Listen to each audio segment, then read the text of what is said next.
Well, hello there, Michelle here, and today we're going to take a look at a wide variety of drawing materials to get your creativity flowing. A common preconception of drawing is that it's a pencil only game. Not so. Today we're going to take a look at many different materials, and I encourage you to play around with a variety in this class. Being in a drawing class is an excellent opportunity to try a bunch of new drawing materials out. I think that it's safe to say that we all have a certain level of comfort drawing with pencils. I know that I do, and we're definitely going to use them in this course. But I challenge you to break outside of that comfort level sometimes, and then to use things that you've never really tried before. And now, in saying that, I am going to start with taking a look at pencils. Drawing pencils come in a range from soft to hard lead, from 9B to 9H. Your soft leads, or your B range, are going to be just that, soft when you draw with them. They will produce a heavier, darker line that will appear more black than gray the higher you go in the numbers. Also, 2B is my favorite pencil. Wait, y'all have favorite pencils, right? It's not just me? In the middle of the pencils, between the 2B and 2H, you will notice that there is an HB, a smack dab in the middle value, also known as a drafting pencil, or your everyday number 2 pencil. As well, there is an H pencil, a slightly harder version of the HB, and a B pencil, a slightly softer version of the HB. You may find yourself gravitating towards these pencils as primary pencils, as they have a medium darkness, and they will easily erase if you don't press too hard. Next, we're going to get into the H value of pencils. You will notice that they are harder leads, capable of finer, lighter lines as you go up in value. You will also notice that they can get hard to erase and may even scratch your paper if they're too sharp while traveling up to the 9H range. Just be sure to use them lightly for some lovely, delicate work. So, as we've already talked about, drawing with pencils has a multitude of different outcomes. You can achieve so many different looks with them. I want to take a couple minutes to talk about how you can sketch and shade with your pencils, and ultimately, what we talk about will apply to all the subsequent materials that we'll be talking about here today. When working with pencils, you're going to want to employ a technique called line pressure. Line pressure will make your work look more dynamic and fluid. It's exactly as it sounds, how much pressure you are putting on your pencil to achieve a wider or finer line. See the difference between the lines drawing consistently and lines with line pressure on them. All right, let's look at the big what not to do. Smudging with your fingers. Okay, this is not great for so many reasons. First of all, it looks bad. It looks like it was just smudged with your finger and lacks any control. The list should end there, but I'll expand. Smudging is actually putting all of the oils and grease and whatever else is on your hands onto the paper, rendering any archival possibilities null and void, as the paper will turn yellow from it. It's also super messy. Little fingerprints all over the paper, on the white of the page or on the drawing. It just looks terrible. Okay, rant over. Now let's talk about how shading should happen instead. First, let's look at hatching. Hatching is when you create value in drawing by drawing parallel lines at varying widths to depict areas of light and dark.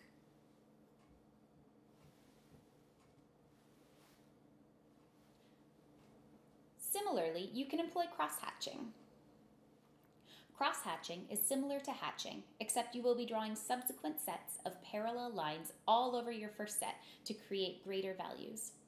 It is possible to achieve very noticeable light and dark values with cross-hatching. For both techniques, which pencil you use will also heavily influence how light or dark an area is of your drawing. Similarly, your line quality will also play an important role in value.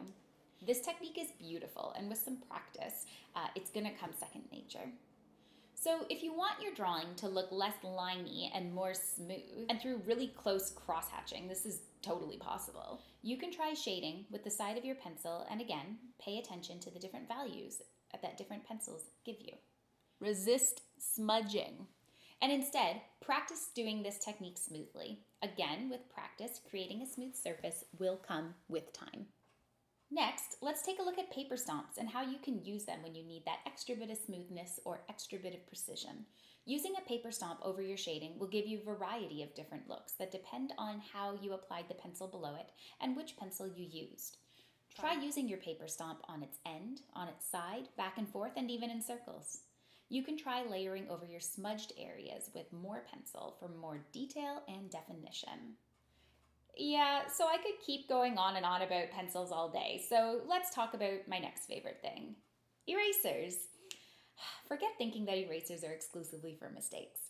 Erasers are very important drawing tools, and they can be used for so much more than erasing. Okay, let's take a moment to nerd out a little bit. When drawing with pencils onto a paper, what you're actually doing is scratching the surface of the page, and you're embedding the pencil into those fibers. That's why I'll always say to get used to drawing light at first when you're mapping out your drawing.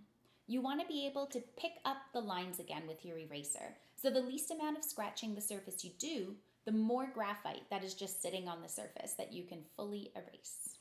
Alrighty, so first let's take a look at your run-of-the-mill white vinyl eraser. These are great for general erasing, and unlike colored erasers like those pink ones that you would get in school, you can be sure that they're not going to leave any color on your paper after. You can also use these erasers to work with the drawing technique called erasure, which is just as it sounds, drawing with an eraser. You can either carefully cut up your eraser for a smaller and harder edge, or you can use one of the long, thin, retractable, or mechanical erasers. You can go in and add details and texture to your drawing this way. So next, there are kneadable erasers. These aren't to be confused with gum erasers. Gum erasers are those brown erasers that kind of work, but not really that great. I don't know, we're just gonna stick with kneadable erasers here. To use your kneadable eraser for the first time, make sure that you knead, stretch, and mold it for a bit. You can use it lightly to pick up areas. You can stamp it to lift pencil gradually. You can mold it to erase certain shapes, or you can pull it to a point and erase fine lines. Every once in a while during your drawing, if your eraser is getting dirty, simply mold your eraser around for a bit to clean it up. It's an incredibly versatile little eraser, and I do find that in this case, brand is pretty important. I adore the Staedtler brand. From experimenting with many, I do find that it's the most cost-effective and the most effective for erasing out there. Alrighty, next let's take a look at mechanical pencils. I'm sure at some point you had an elementary or high school art teacher tell you that mechanical pencils are not for drawing. Like, they're not wrong, but they're also not right. I wouldn't use them primarily, and I wouldn't just use your run-of-the-mill lead. However, if you're doing line work for drawing and you find yourself sharpening your pencil every 30 seconds, then work smart, not hard. And use mechanical pencils with drawing leads. You can buy almost every hardness and softness in mechanical pencil lead in a variety of widths. Instead of switching the leads out, I like to designate a pencil per lead and then just jump between them. You can get some beautiful line drawings and textures with mechanical pencils. Y'all, we just talked a lot about pencils. Let's talk about charcoal and Conte. Top question that I get, hands down, every single drawing class I teach. What is the difference between charcoal and Conte? Charcoal is wood that has been carbonized. That is, it is burnt in the presence of oxygen. Vine charcoal is when sticks of wood, usually willow, have been carbonized, and compressed charcoal is when charcoal powder is pressed with a gum binder. The more gum binder that is used, the harder the charcoal. Charcoal is excellent for working in large spaces and areas where you need to lay down tone really quickly. Conte, which I thought I had here with me, but apparently I do not. That's okay. It's actually made of powdered charcoal or powdered graphite mixed with clay. It's a little harder to get a heavy value with it. It's also a little harder to erase. However, it is substantially less smudgy. It's much cleaner to work with. Conte also comes in red and brown tones. So you're probably familiar and have used fine liners at this point. They too come in a wide variety of sizes, colors, nibs, and inks. I personally love the Micron brand as they are the most waterproof that I have found. Their nibs seem to hold up to a lot of use, and the inks that they use are quite black in tone. Hatching and cross-hatching are great techniques to achieve tone with them. You can also play around with markers in this class. When used properly, markers are a gorgeous drawing material. Try different brands of markers. For example, Copic markers have an alcohol-based ink in them, meaning that they are going to be quick drying, can be layered without disturbing the color below, and they do not harm the paper fibers underneath them, meaning that a good quality drawing paper will be able to take a lot of its ink. Alternately, you can try experimenting with water-based markers like Tombow. They have water-based blendable inks. They're especially blendy when using the blender, and they have a very resilient duo brush tip. Why not try using pencil crayons? I feel like there was a time with everyone where we just grew away from using pencil crayons as an art supply, like they were just what we used in elementary school. Medium to high quality pencil crayons are gorgeous though. I personally love Koh-i-Noor woodless pencil crayons, or the Polycolor pencil crayons. Additionally, Prismacolor pencil crayons are just beautiful. They feel like a mix between pastels and pencil crayons, and they are highly pigmented, layerable, and very blendable. The last medium that I would like to talk about in this demo is powdered graphite. I'd like to preface working with this medium that even though an SDS sheet doesn't mention wearing a mask, I always do wear a desk mask when using it extensively, because when you use it for a long time, you blow your nose and your boogers are black. That's probably not a good thing over time. So please just wear a desk mask when you're going to be using it. I can't say enough amazing things about powdered graphite. It's just such a neat and underrated material. Powdered graphite is just as it sounds. Essentially, if a 10B pencil existed, it would be powdered graphite, but it's too soft to hold together, so we get this beaut. It can be applied in a variety of ways. First, you'll want to pour a small amount onto a sheet of paper. I tape my paper down to my desk, as the last thing that I want is for it to fly all over the place. There are a few options for applying it. You can try using a Q-tip to create small lines or textures. You can alternately use sponges or even makeup sponges to cover large areas or make flat tones. You can use a paper stomp to create fine lines and texture.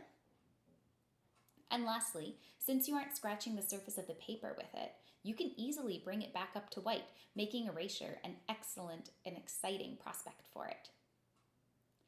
Powdered graphite is also quite layerable and buildable, so you can get to a very dark tone, but without that sheen like a pencil.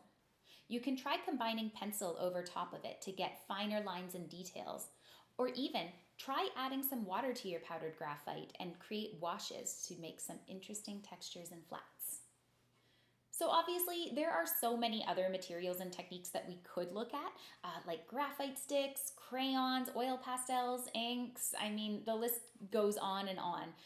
But then we would just be a course about learning how to use materials all semester, and we wouldn't get into the actual drawing. I have created subsequent videos on using watercolors for your viewing pleasure, because watercolors are a huge topic on their own and needed their own videos. I'll be sending you the links for these as well. All right, so now you can start playing around with these mediums. Explore, experiment, and see what these materials are really capable of. That's all for today. We'll see you next time.